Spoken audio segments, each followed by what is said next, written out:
Hi అండి. ఈరోజు మా ఇంట్లో గోదావరి చేపల పులుసు. మాకు గోదావరి దగ్గర కాబట్టి ఎప్పుడు కావాలంటే అప్పుడు వెళ్ళి తెచ్చుకుంటాం.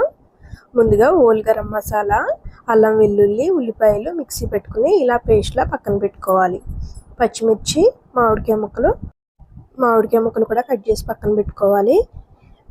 ఇప్పుడు బాండీలో ఆయిల్ వేసి కొంచెం ఆవాలు, జీలకర్ర, మెంతులు వేసుకుని ఫ్రై అయిన తర్వాత మనం ముందుగా ఉల్లిపాయలు, హోల్ గరం మసాలా, అల్లం వెల్లుల్లి పేస్ట్ చేసుకుని పక్కన పెట్టుకున్నాం కదా, అది వేసేసుకుని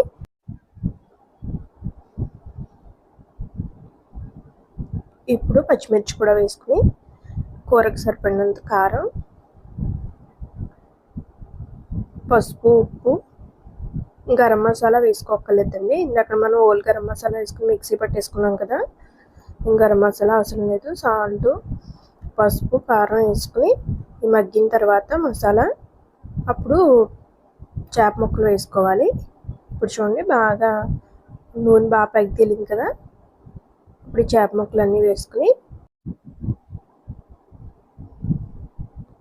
ఒకసారి అన్నీ మళ్ళీ తిప్పుకున్న తర్వాత మూత పెట్టి ఒక 2 నిమిషాలు సిమ్లో మగ్గనివ్వాలి. ఇప్పుడు తీసి చూద్దాం.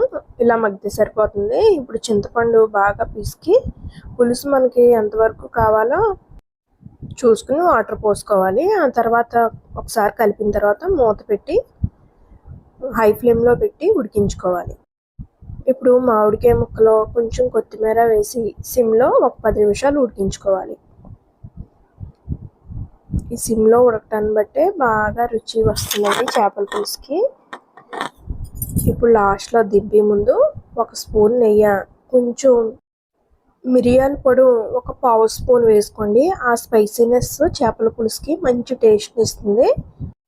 మిరియాల పొడి వేసుకున్న తర్వాత కొంచెం కొత్తిమీర కూడా వేసుకుని చల్లారిన తర్వాత డిష్ అవుట్ చేసుకుందాం. చూసారా, మన చేపల పులుసు రెడీ అయిపోయింది. ఈ వీడియో కనుక నచ్చినట్లయితే లైక్ చేయండి, షేర్ చేయండి, సబ్స్క్రైబ్ చేయండి.